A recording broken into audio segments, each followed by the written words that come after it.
and welcome to a very special Thursday here on Viking.TV.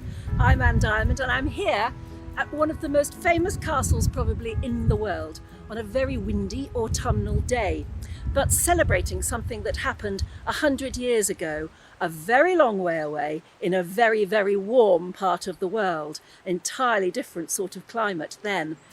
I know a lot of people who know the story of Highclere, the real Downton Abbey. I know a lot of people who know the story of the discovery of King Tutankhamun. But did you know how these two amazing histories are linked?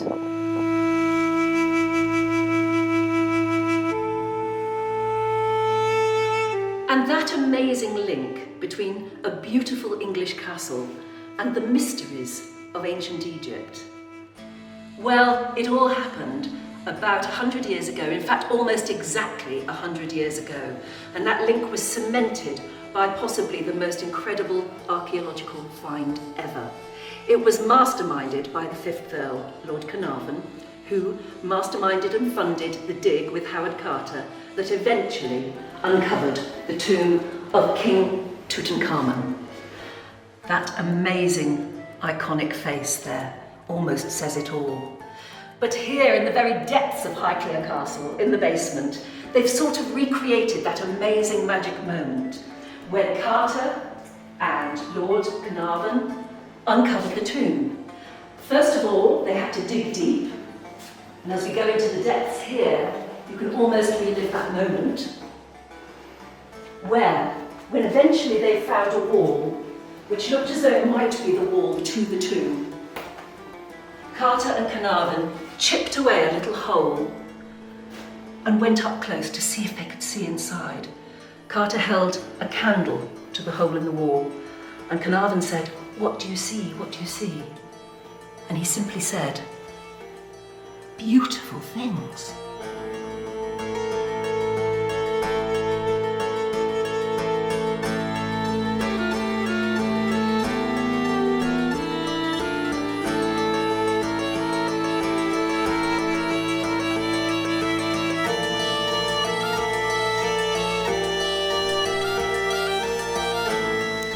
So Lady Carnarvon, Fiona, I am constantly surprised because I know the story so well and I love it so much. A lot of people feel they know Highclere now because of the real Downton Abbey. And a lot of people feel they know the story of King Tutankhamun. But I'm amazed by how many people don't know the link between the two. Isn't it quite fun? Well, of course, no one's ever written a biography of the 5th Earl of Carnarvon. And when I was beginning it, I felt that he discovered the long-lost pharaoh, but once he discovered it and become a celebrity overnight, one of the first celebrities, he then faded from view and again became a very distant shadow in the story. So it was two rather forgotten men. Firstly, Tutankhamun, yes, and secondly, Lord Carnarvon. So it's been a really wonderful journey for me to bring them all together. Actually, that's funny, isn't it? The parallel between Lord Carnarvon and Tutankhamun, both not known terribly well in their life, but became massively, massively famous after they died. Yes, and then both obliterated, if you like, from history by successors. And it's been an extraordinary story and journey for me to go on as well. It was Lord Carnarvon who discovered the tomb of Tutankhamun. Without him, his unconventional, never give up attitude, his devotion, his archaeological knowledge and expertise, it might not have been discovered. Howard Carter was working alongside him, but he was not the prime mover. Lord Carnarvon was. That's right. So and it was very interesting. I mean, but Lord Carnarvon was almost about to give up himself. Everybody else had given up on the Valley of the Kings, hadn't they? He stuck it out for a few more years, and that's what... 8 years. 8 years. Because he gave a talk in January 1923, before he went back out to Egypt again in London, to the Egypt Exploration Society and anyone who was interested. And it was a packed hall. And he said that during the course of the previous 8 years, he thought he'd moved 60,000 tons of debris and rock in the Valley of the Kings alone. So, the 5th Earl sounds like an absolutely fascinating creature. He he was very interesting and interested in lots of things. He was, Anne. In fact, one of the problems I had writing the book was, where do I start? There were all these different levels of a very busy life to interweave. And to start with, I thought, do I have enough to write about? At the end, I thought, oh my God, I've got so much else. It was a real challenge. It's bigger than my other books, a little bit. But I nevertheless never like to write a huge tome, because I think it's less friendly for a plane, for reading in bed or anything else. So it's again a distillation. But I started on a journey. I produced my proposal actually for the publishers, and the book is nothing like that. So in my preface I said, I produced this for the publishers, but it's not like what I produced actually, so hope you like it. I thought I'd apologise to them. But how could we not? Because he was such an interesting man, wasn't he? He was. Well, I didn't realise, because to start with, I want to take him on the journey of, I picked out the moment in his life when his mother died when he was 8 years old. Oh. I wanted you to be with him at that moment of his life, which I think must have been a seminal moment for anybody. My own parents died young, and my number 6 sister was 12. So I was trying to think back to what she went through and trying to be there inexpertly for her, but at least being there.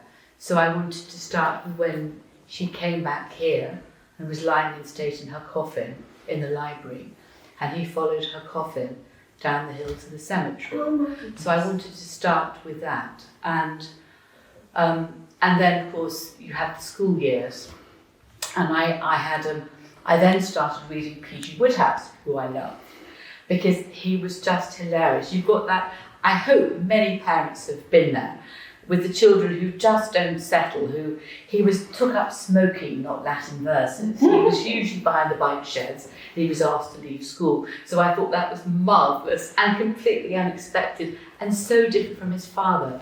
So I was setting up and exploring the relationship between father and son, which exists for all of us as we guide our children through. Do you think he was that sort of independent character, or independent thinker, because he lost his mother so young? I think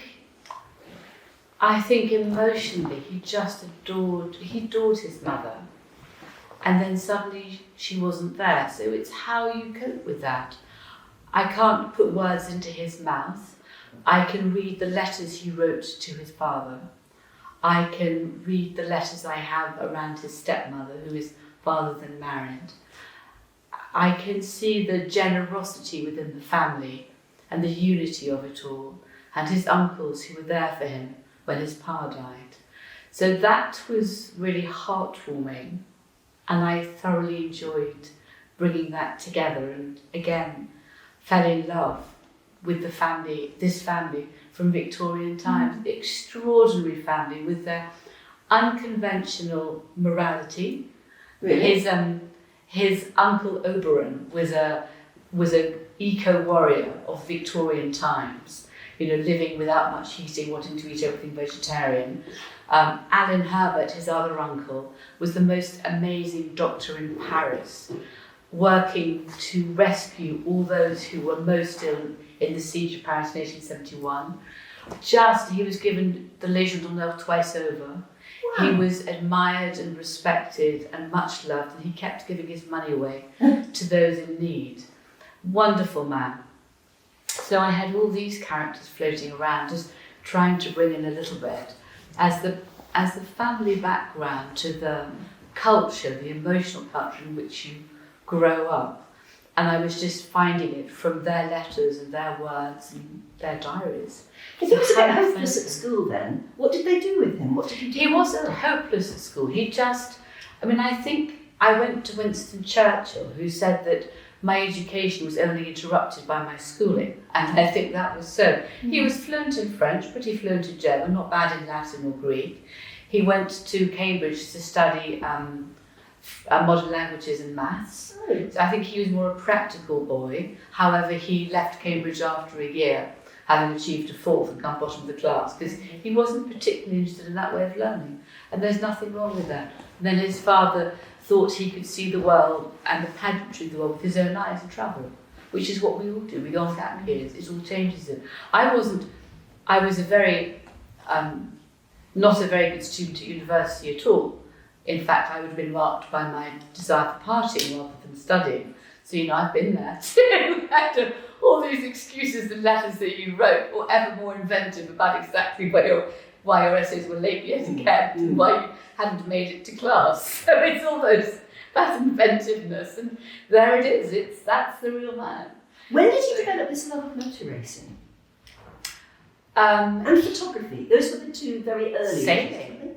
His first interest was sailing. He sailed around the world. He sailed to Argentina when he was 19 years old. I mean, my goodness, no GPS, no mobile phones. He then took up reading, because that's what he did, crossing the equator, the Southern Cross. And he would follow a particular topic, and as his sister said, study it like any university graduate, utterly reading every single discussion he could have on a topic. In what sort of craft, with what sort of crew? He, I think, quite a large yacht with a very experienced yacht's captain and 2 or 3 crew. But he was often, he learned, he was called upon to sail as well, or help with anaesthetics, or land it. So he was in at the deep end. He was one of the crew too, and he earned their respect. So it was being amongst it all, just as here, Geordie and I, in a metaphorical way, leads the ship, working in it, whether it's stoking the boiler, setting sail, leading from the front, or shepherding everyone to what we're doing next. And that might lead us on to why, eventually he led the dig. Yes, so then from that he was interested in early aviation, early technology, just as young men are today, but in his case it was motor cars and aviation and horse racing. So he was very interested in breeding and racing, which my husband is. He was very interested in early cars and early aviation, and Voisin and Farman took the earliest photographs, and when the Wright brothers came to France, he was there. So he had such an interest in the possibilities of the world. And from there, he'd travelled a lot, been to Egypt first in 1898, and then he'd by now married and began to go there from 1906, wanted to actually take part. He liked taking part in life, not being a spectator, and organising the archaeological digs. And he had a huge amount of charm, and people found they loved him. Was he already interested in Egypt? Or was it because he had a car accident and his doctors told him he was ought to go somewhere very warm? interested in Egypt, and he had various car accidents, but by the one he had, he'd already been in partnership with Howard Carter. So that was later. So I've corrected so many of my own misconstructions and got the timeline straight. So his passion was already there. His father was president of the Antiquities Society. He'd watched them opening a Bronze Age tumuli when he was a 12-year-old boy. So he was fascinated by history and archaeology, where we come from. Yes. The culture, the works of art, surrounded by beautiful works of art here, questioning, what is there to explain where we're going and where we came from. And because he was a bit of an invalid, I think today you describe him as an asthmatic, who took up smoking, not ideal. He was often ill, so he was a huge and avid reader, and he had to learn vicariously.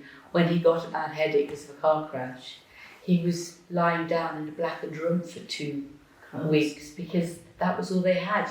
You and I might go and get some Anidin Extra or some ibuprofen, but there was no such remedies. It was cold compresses and cucumber and gargling. Or go out and live for a while, at least during the winter, in a warmer climate. And part of it was that which then coped with the asthma far better. And so there he is, already then with a passion for Egyptology and for looking back into ancient times. He's a very intellectual, curious man. And because he was fluent in French, he managed to chat up Professor Maspero, and because of all the people he had met and knew and welcomed here, in order to organise a dig for himself. So he kind of went in from the top, the teacher said.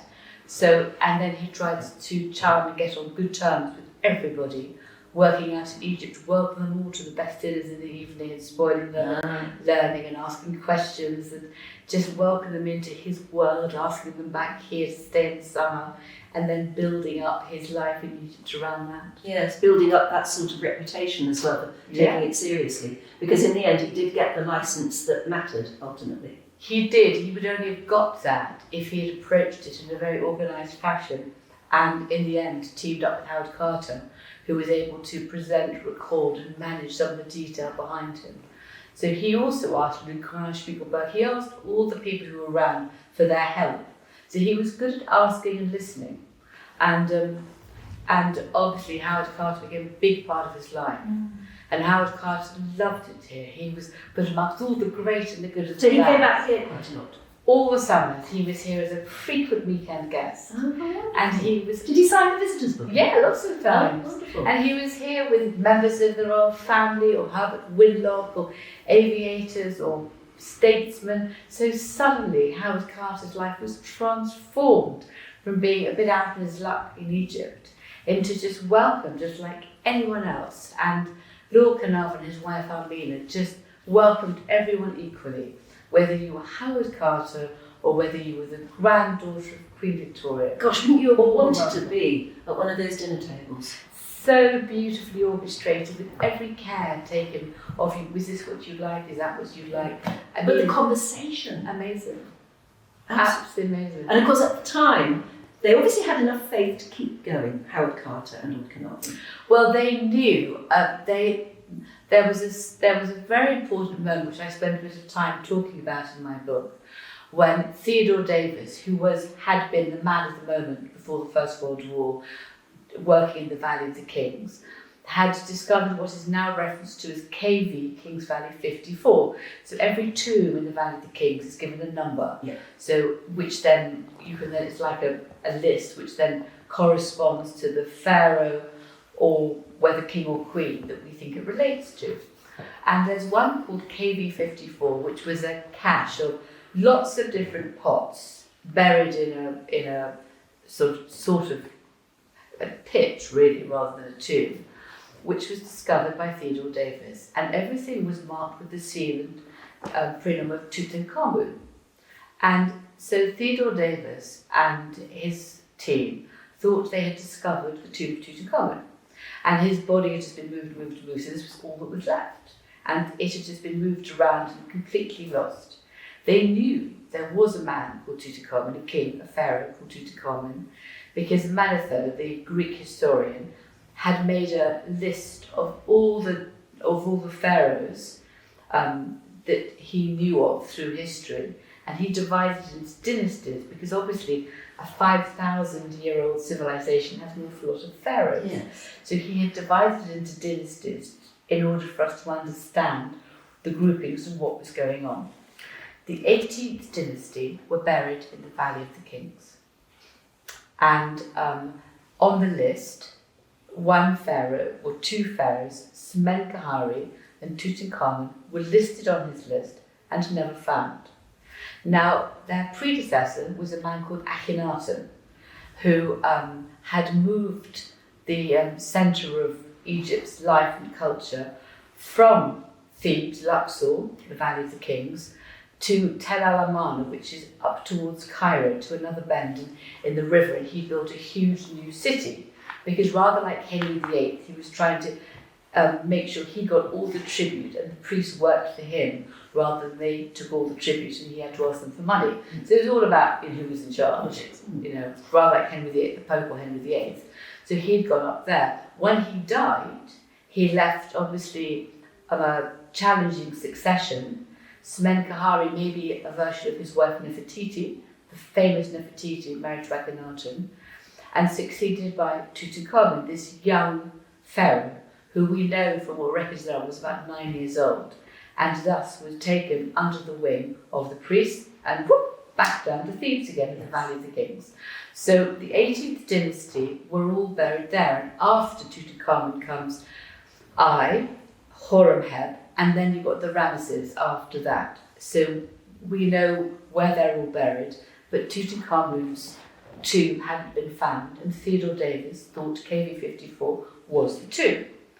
Lord Carnarvon and Howard Carter did not think it was the tomb, because it was various pots which had been used for some sort of post-burial celebration, was their analysis of it.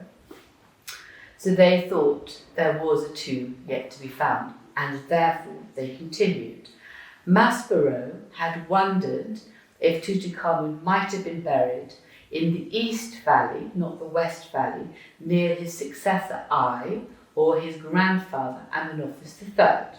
So when they got the concession to excavate, the first place they began to work was there, following Maspero's advice.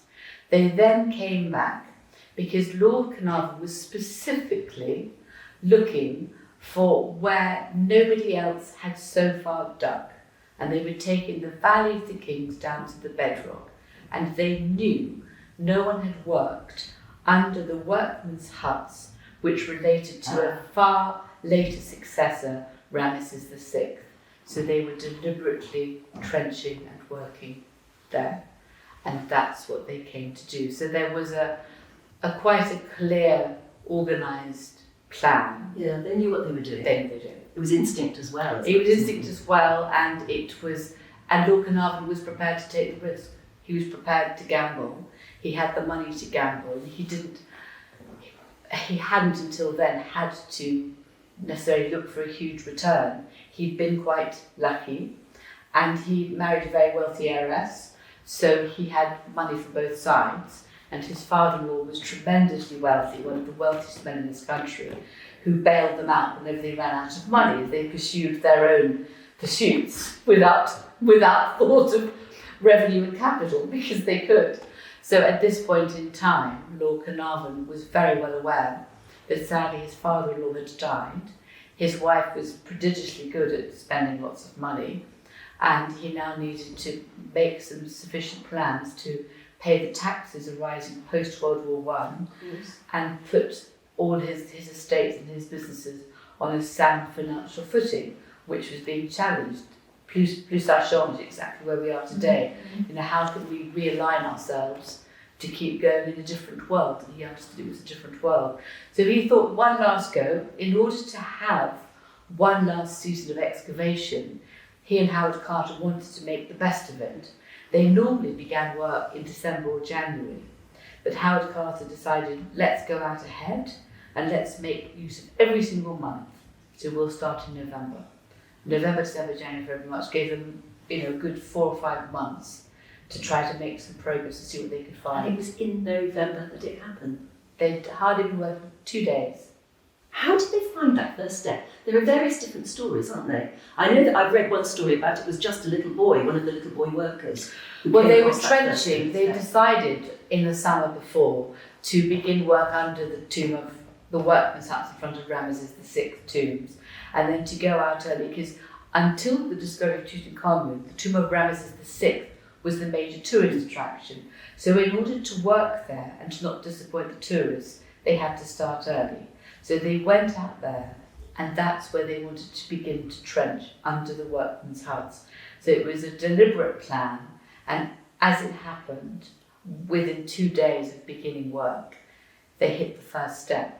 But at that point, they didn't know what they found. I mean, they could see Howard Carter was there in advance of Lord Carnarvon, and he could see 2 or 3 steps down. And at that point, you could only see the top of the door, because if you think the steps go down quite deeply, you've just got the top of the door in front of you. But there were no seals of Tutankhamun at the top of the door.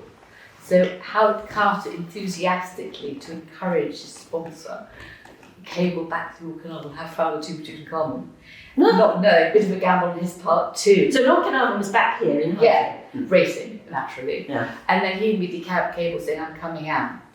And it was only when Lord Carnarvon was there that they cleared the whole of the doorway and the whole of the first few steps, so that the doorway was complete in front of them. And then sort of halfway down, they could begin to see the seals of Tutankhamun.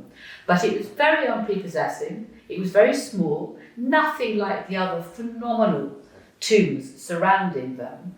Very inconsequential, not very impressive. So they kind of wondered what had they found or not. And then they obviously opened the doorway and then found it was full of rubble, and also found they could see that people had been in and out. And then they cleared the rubble. Then they came to the next door. Again, Tutankhamun's name was on it. Right. I mean, in the histories that we've read up until now, they often mention Lord Carnarvon's name, but they always say, it was Howard Carter's dig funded by Lord Carnarvon. But very clearly it was a partnership. It was not, it was Lord Carnarvon's excavation, and Howard Carter worked for him. Lord Carnarvon was very generous with his attribution and inclusion of Howard Carter.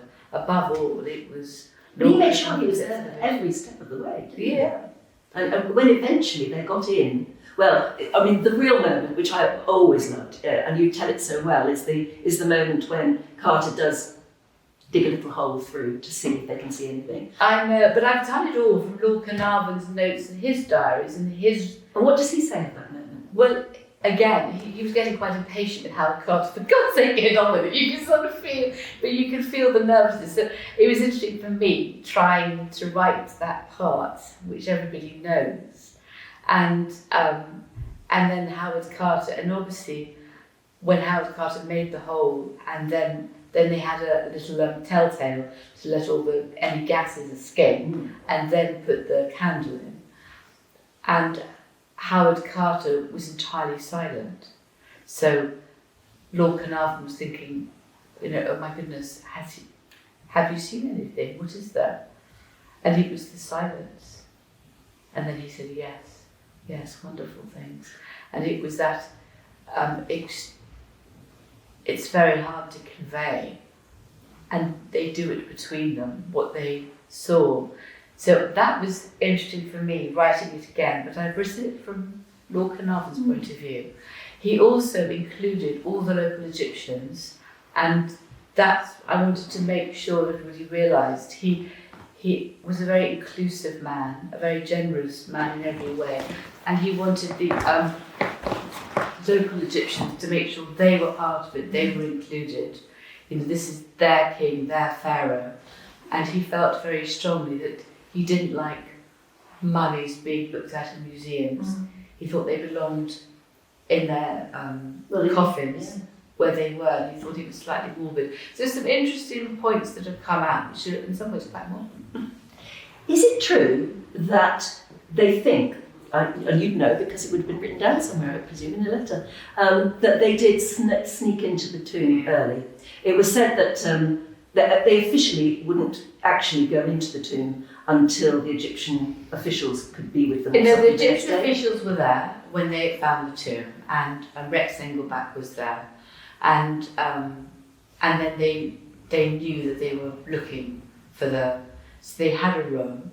They had this room filled with the most extraordinary, out of this world golden treasures and everyday beds and couches and chariot wheels and mythical figures and beasts. And they had found underneath the couch a window, an aperture into another tomb, which then dropped down, which is called today the annex, which was full of jumbled furniture and everything else. So they'd lain down on the floor just to crawl through and look through. They did do that. They did crawl through. They looked at it. They could look at it, and I'm sure Rex Engelbach did as well. And then they were looking around and they realised that there was no mummy. So where was the mummy and where was the coffin? And between the two the guardian statues with the face of Tutankhamun was obviously a false wall, but it was intact. So anyway, everybody left, and then down the bottom of this false wall was a little hole, which they made a little bit bigger, and they just, with a couple of the local Egyptians who were with them, they went through. They crawled through. And that was it, including Lady Evelyn, who was Lord Carnarvon's daughter. Called Lord Carnarvon referred to it as the Holy of Holies. And they were quite scared in case someone realised what had happened, but they had then just put some other things in front of it and filled the rubble back up as best they could. And when they took the wall down later on in February, they started the top to come down, which is why, in a sense, they were comfortable with the opening, because they knew there was something to find. Yes, yeah. Are there, I mean, did Lord Carnarvon write any letters or anything about that? He did.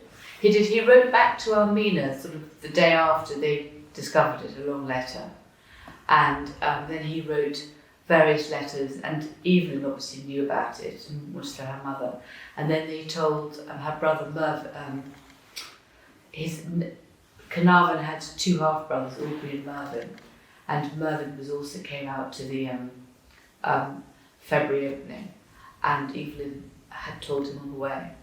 I mean, that's still spine-tingling to me, that whole story. But it was, you know, they didn't take anything.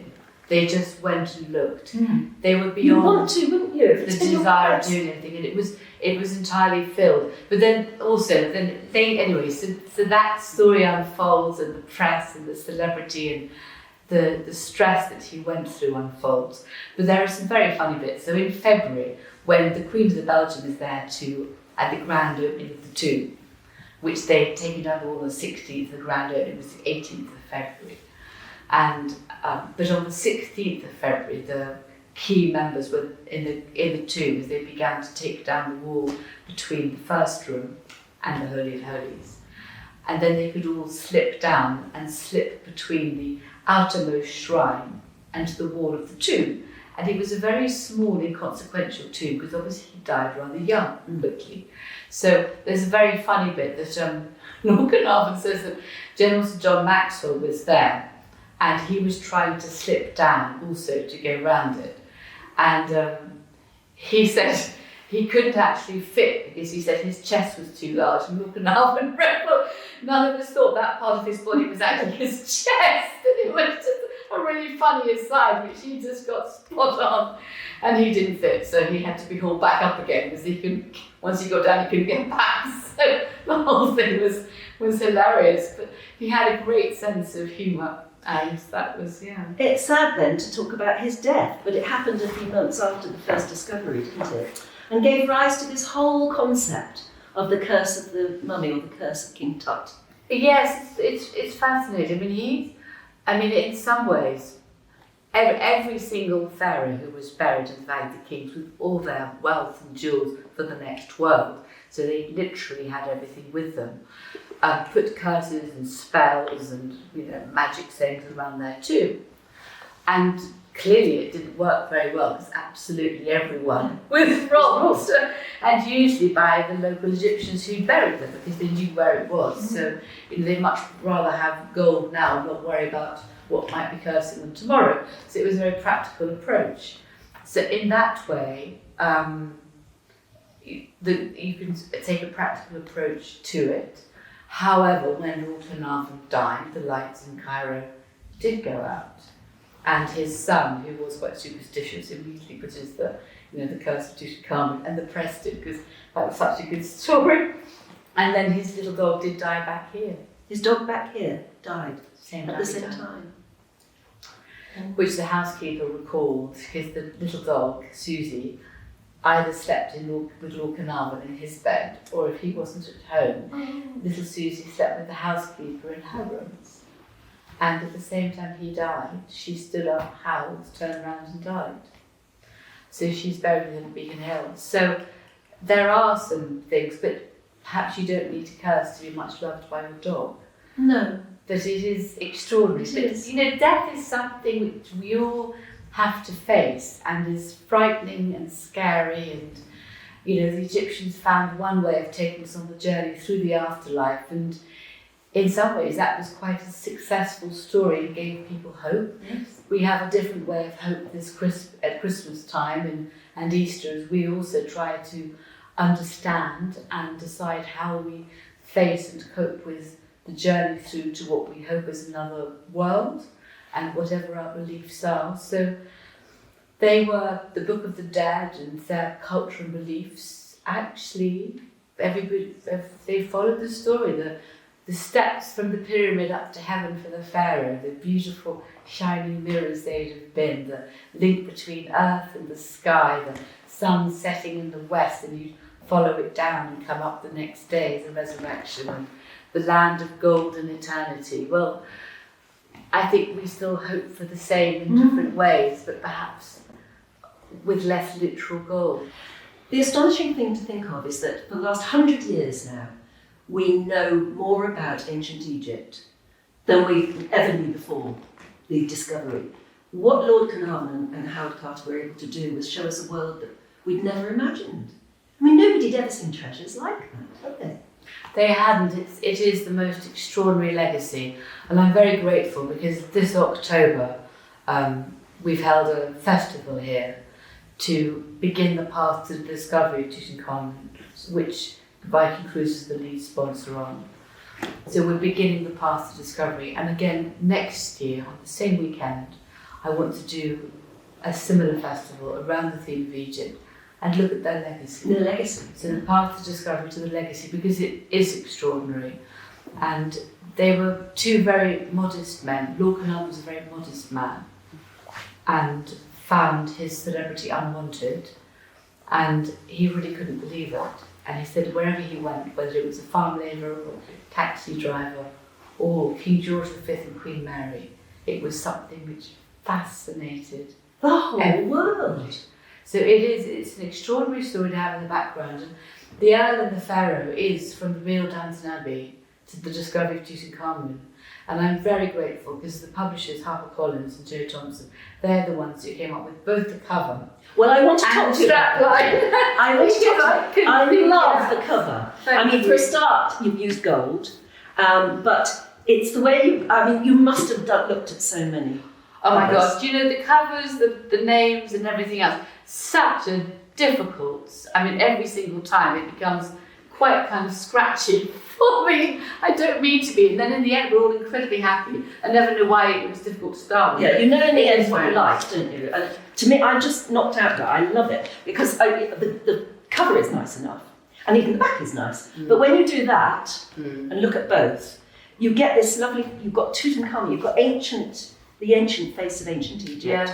and you've got Haikle. Yeah. And then over here, you've got Lord Carnarvon and ancient Egypt. I think that's absolutely gorgeous. It's quite fun. And actually, what I quite like, Anne, is the colours inside. I know it's silly, really, but everything. I like that colour. Yes, I like that colour too. So it's all the silly things. And then, I spend a long And time. lovely photographs. Now, listen, that is Lord Carnarvon playing golf. He was a very good golfer. He took up golf. I mean, He did I everything, actually. so enjoyed it. I mean, I can't tell What you. does your husband think of all this? I mean, I know he knows the story himself anyway, obviously back to front, but did you discover things he didn't know? Matters.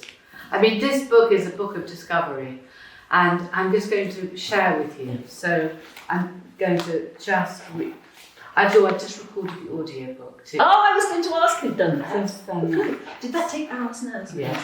And I've not. I mean, I've done it. I did it really good. But at the end, I said, for those who seek some version of an afterlife, Egypt really laid out the journey in colour and pageantry, and none more so than the boy pharaoh Tutankhamun. Carnarvon did not live to write his book or to share the story through cinema, but having read his letters and notes and steeped myself in his life and times, I have tried to recreate his part in an extraordinary story and write the book. Because he tried to write a book and get a film made. And I just thought, well, I've done the first bit. Oh, But it is amazing. he'd be so proud of you, wouldn't he? And luckily, I also found he liked cocktails and made cocktails. Not So if I it's all did gin at the time. And then I dedicated the book to the fifth Earl and the current Earl. And the current Earl has been quite contentious with me, so I then added Edward actually myself. Yes. So he's actually started reading it to say how much he liked it. And then I did a map here to help people. And then I also did some of the key people in the story, because there's a lot of people in this story. And then I also set out. And then his sister Winifred, to whom he was very close, said, it's a story that opens like Aladdin's cave and ends like the Greek myth of Nemesis and cannot fail to capture the imagination of all men and women. So I hope you enjoy the book, Anne. And I know I will. Might read I know I it. will. And you, by the sound of it, enjoyed writing it. I Discovery. did. It was a Journey of huge discovery book. again. But what's wonderful is I first met you because you loved Egypt. You asked me on Berkshire Radio, which That's was right. such a joy. Yeah. And then I turned up like a regular bad egg on many occasions, often bringing biscuits. Yes, very nice. And on one occasion, a hat. And how which I still wear. Oh, good. Yeah. And then obviously introduced you to Queen and Viking, and it's so gorgeous to be back again. I love circles within circles. Now this room that we're sitting in, this, which is called the smoking room today, was the 5th Earl's antiquities room. So in his lifetime, he converted it, and he had many of his beautiful works of art in his collection of Egyptian antiquities around this room. So that's why I wanted to be in here today. Yes, and I know that it's one of the first rooms you ever showed me. And at the door over there has got those, it's a big, thick wall, basically, in which you told me there are little cupboards at the side where you found some of those ancient antiquities. Exactly, because after he died, sadly in 23, death duties were levied on the family. So his Egyptian collection was sold to the Metropolitan Museum of New York. They had the money, and England were levying the taxes. So his widow Armina sold it to there. Howard Carter catalogued the collection for Armina. He stayed here and catalogued it. And he wrote at the bottom, "I've left a few unimportant items at Highclere, and things just got stuffed away." So only when the 6th Earl died were they found again, when everyone did a real proper log of what was everywhere. And what a joy it's been. And you've been able to hang on to some of them. And the remainder of it is here. George and I have added a little bit to it. And then before Downton Abbey, George and I hope you came to the opening, we created this Egyptian exhibition in the cellars, which is probably the reason that we were first in touch. And then when Downton Abbey began, we let it lie quietly. And we've now brought it up again to bring the two together. And it's just the most remarkable thing to be able to do, to actually celebrate 100 years. I can't believe it. I know. So this book, I can't tell you, I was writing all hours of the day. Because you had a deadline. Because I had a deadline. It had to be the 100th anniversary. And John Gundhill was there. I said, "I can't believe I'm not quite there." And he said, "Well, Lady Carnarvon, it's a centenary. You had 100 years to write the book, so don't complain." 100 years, to be fair. No, you've done all that. I know, but anyway. Onwards and upwards to the next one. But until then, thank you so much for telling us all about it. Thank you. I hope you enjoy it. I really will. Thank you. Retrace the steps of perhaps the world's most famous Egyptologist, the explorer Howard Carter, the man who, along with his benefactor, the 5th Earl of Carnarvon, revealed the tomb of King Tutankhamun to the world in 1922. Join Viking on this signature extension, expertly crafted to enhance your Nile voyage.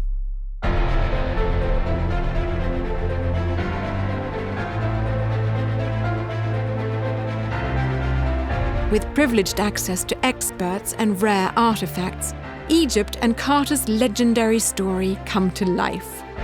Step into the British Museum before opening hours to enjoy a private exploration of its astounding collection, the largest outside Egypt, as you delve into the life and work of Howard Carter with an expert Egyptologist. At the Petrie Museum, over 80,000 artifacts from ancient Egypt and Sudan unfold before you. Take in this fascinating collection during a private opening that includes an in-depth lecture to further enrich your knowledge of ancient Egypt.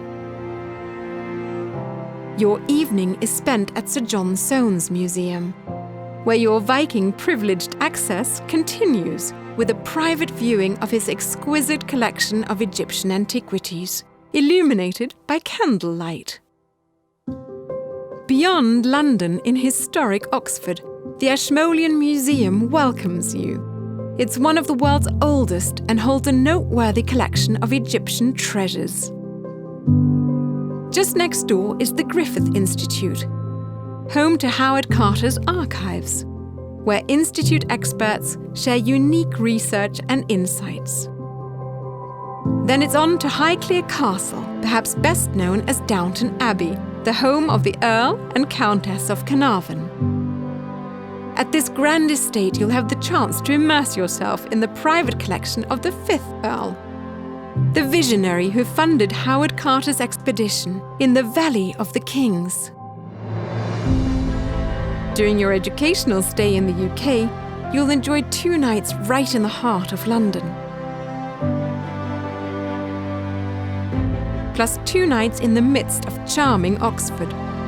with time to take in the unique cultures and traditions of each place. This exclusive extension has been thoughtfully curated to prepare you for your time in Cairo and your epic Nile journey.